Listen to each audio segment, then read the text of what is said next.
person doesn't have to train 8 hours a day or even 2 hours a day. You may want a 2-hour session a couple of times a week. Some people like to train 30 minutes at a time here and there, and that just doesn't sink in. If you did an hour a day, I don't think you get as much out of 2 hours 2 or 3 times a week.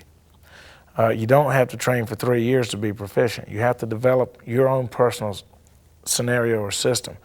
Get a good base, get your footwork working, and look at what people do. 98% of your fighters are right-handed. They're going to be winging or looping that right hand. If they got a weapon, it's going to be in that right hand. As far as a kicker's concerned, all you got to do is step into his kicking range and cut his kicks off. You can cut off most of those weapons real fast. So then you just worry about, what you're actually physically going to do. Where am I going to hit him? Be familiar with the target areas and know where you want to hurt somebody. And just practice those moves over and over. The Gracies, Joe Louis, Bill Wallace, everybody, those guys know more than everybody on the planet. But I'll assure you that if you were to interview them and ask them, they all have a favorite move. And they win most all their fights off of their favorite move, whatever that move is.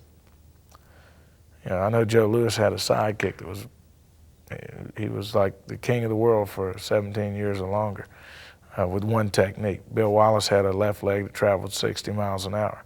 And there's no difference between a ground fighter and an upright fighter. They develop techniques that work for them.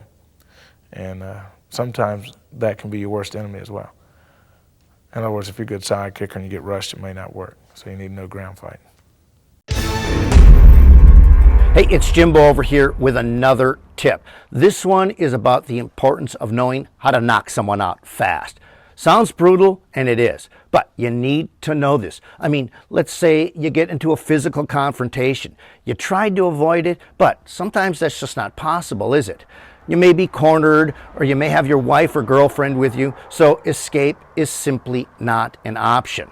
In a situation like that, once you've recognized that you're going to have to fight, I mean, like really fight, do not hesitate. You've got to end it fast. Here's why I say that and why it's so important to you. A street fight is not a boxing match. There are no rules, no referees, no clean canvas. You can't depend on your opponent's sense of mercy or that others will jump in to break up the fight and save you. No.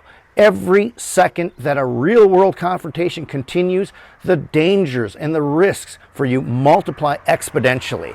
What starts off as a one-on-one encounter can quickly spiral out of control, and the results for you could mean a trip to the hospital if you're lucky, or worse, a trip to the morgue. My little company, Fightfast, has been in the self-defense business for almost 40 years now. So we've done our homework. There are facts backed up here by a ton of research. One of those facts is that the first 5 seconds of a confrontation is what I call your window of opportunity. This is your best and often your only chance to end the fight on your terms before the situation deteriorates. Your mind is still clear and you can still act decisively. After that is the 5 to 15 second range. This is where complications arise. Your element of surprise is gone, the adrenaline dump screws up your fine motor skills, and your opponent's friends start to join the fray.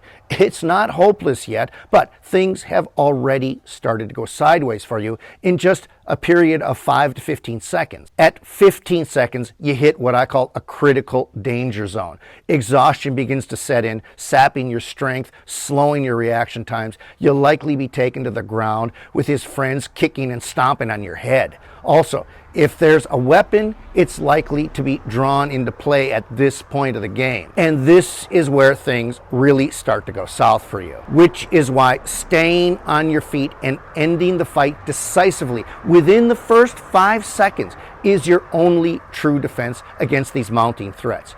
Neutralizing a threat in under 5 seconds minimizes your exposure to danger and provides you with the greatest chance of a safe outcome for you. Which is why I insist that a knockout would be the perfect solution for you here. But the trick is, how do you do that? Well, it's not as hard as you may imagine. I can't cover it all here, but I've put together an illustrated guide for you, 10 instant knockout techniques. It's yours for free. The link is in the description. Get it now while it's still available. Again, it's all yours for free, and it's there where you'll discover the simple secrets to ending a fight in 5 seconds or less. All right, let's move on to our next tip. Hey crew, Mark Hatmaker here. We're going to give you a little quick no-no, a negative injunction, one thing not to do. Again, just back up, our specialty around here in these parts is old school boxing, old school wrestling, pugilism, old school frontier, rough and tumble combat, historically accurate, viciously verified.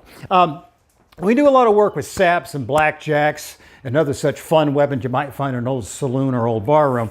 I'm going to give you as opposed to talking about some targets that you do hit. Usually you're going to find those nice bony protrusions because that hurts. You know, obviously hit someone in the skull, outside of the knees and all that, and you're going, ow, yes indeed. But there is a target that almost everyone, all the resources say, you never hit here. And even though it's a bony protrusion, can you think of what it is? Even though there's a lot of people who recommend it, you got it? It's the outside of the hip. Never hit there. If you've been hit there though, and training, you're gonna go, well, why wouldn't you? Because if you've been hit there and walloped there, I've been hit there more than a few times, hurts like a mother, and it does slow your roll a little bit right there. But why were they saying no? And also why they're saying no is because how you train is how you fight. If you think about that going, well, sometimes I'll hit it and sometimes I won't, you don't want that. You want things you want to hit all the time. Why do we not hit there? Well, this isn't a day where people had things in their belts. Could be a firearm. Even if you had to check your guns at the door, that holster might be there if you didn't unbuckle the whole thing. Failing that, you still might have a belt on there, so there's a little bit of a rubber strap on the side. There could be a hunting knife there off on the side. And these days, with open carry in many states, my state included, there could still be a weapon there. Let alone the fact if it's wintertime, you've got coats covering everything up. And if also on the belt, sometimes now, it's not even a weapon, it's the teat of the cell phone. The smartphone's right there in the belt. So you're never thinking hip whatsoever. You do want all these other little bony protuberances. You want the head, elbows, knees, what have you, but don't train the hip. The old timer said, don't train that because that's going to be a low percentage thing. And you're thinking, well, I can spot on the hip and I'll know ahead of time on this. You go, no, how you train is how you fight in a stress situation. Maybe you've not done your spotting as well. Might as well go with your high percentages. You know, bang them on the ear, bang them on the elbow, bang them on the knee, leave the hip alone. I mean, the worst thing you might do is you might bang up someone's smartphone. I mean, well, I don't know. That might be doing the Lord's work. So go ahead and hit it. Moving along into this portion where we're talking about the frontal choke and techniques to get yourself out of it, Randy showed the one finger technique driving into the hollow of the throat. Now, when my opponent starts to choke me, by the way, he does outweigh me by about 80 or 90 pounds. We're going to show you how to negate some of this strength. The first thing we're going to show you is how to break away without doing any damage. Go ahead, when you put the choke on, grab and choke like you meant it. Okay, if you noticed, put your hands out towards the throat. Okay, even though he's larger in the arms than me, just putting my fist in the center of the chest and pushing off, I can break the hold. This next technique is based on the fact that he cannot hold me up and choke me simultaneously. So when you start choking, act like you really want to do the damage, and we'll show a real quick technique to go underneath his power and negate it. Go ahead. Right there.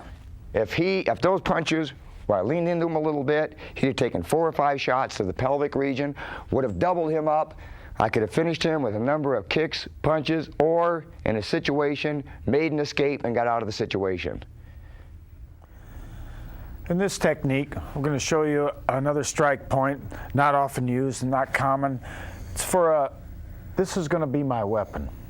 I'm being assaulted, another frontal choke, and this is going to be my weapon, but not the whole thing. On this end and this end are mostly guides. Here is the weapon, where the side of the knuckle, right before the thumb web, and these ends of the weapon are for a channel. And we're going to strike up like this, but we're not going, and the target is this bony portion here. You're not going to try and strike directly for that. You're going to use the person's chest as a guide. Okay? Practice that way. It works just fine when you have to use it actually that way, because if you hit in and you're going that way, it automatically slides there and hits that bony portion. Just pop. Okay? It looks like, turn that way a little bit. Okay? It looks like this, and this part hits here, like that. Push in. You try one time. Come on. Okay, you get the same benefits, the technique that we showed you with this is just as good a release as this, a same push away. But you also get a strike to a portion of the body that it's easy to cause an effect that is equal to a strike and not just a release. This is a strike and it works as a release. You can also use it driving in and maintain an attack, but it serves its purpose easily. Strike and you're away. Now, another defense on the frontal choke, and this is probably one of the most decisive of all the moves that we've shown you so far, it puts an attacker down and out. Now, with the frontal choke, what we're going to do first, okay, the same method, we're going to go in between, but as we come up, we're going to break in, and automatically the thumbs are going into the eyes. Okay, after I break that, push the eyes, I'm going to drive the forehead into the malfactory area, put the kick in, drive, and shove them back and out.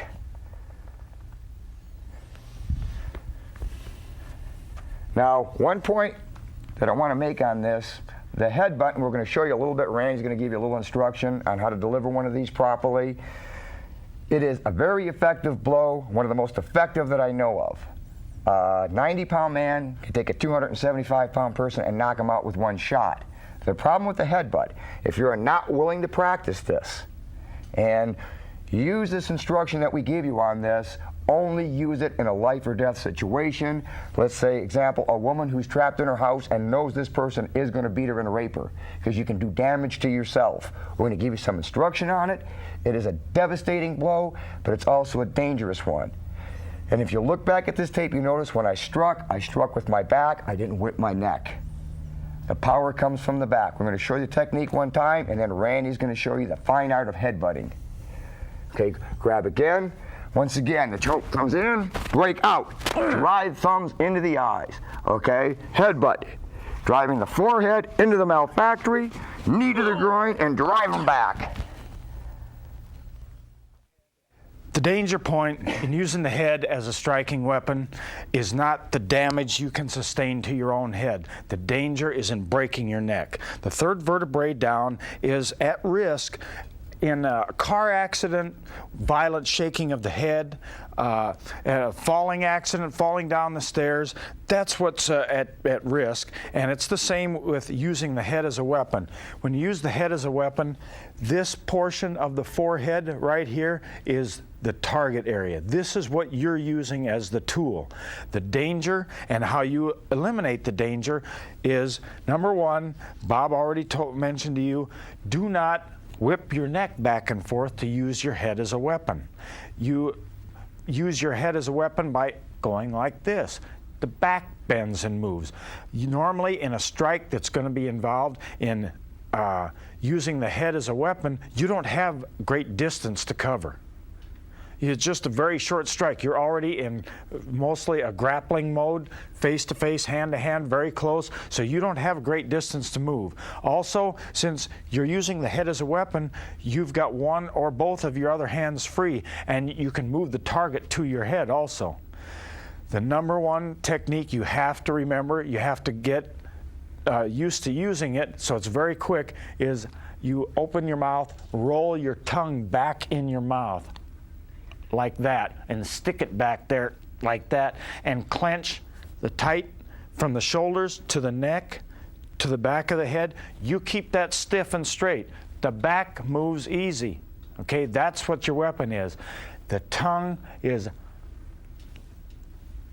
rolled back to the back of your mouth, kept rolled like that, locked there, lock your neck in place. Now, when you hit here, if you hit using, and this is a pretty large area, the forefront here, above the eyebrow line and below where the scalp line starts, so you're not glancing off, hit strike straight with here, you very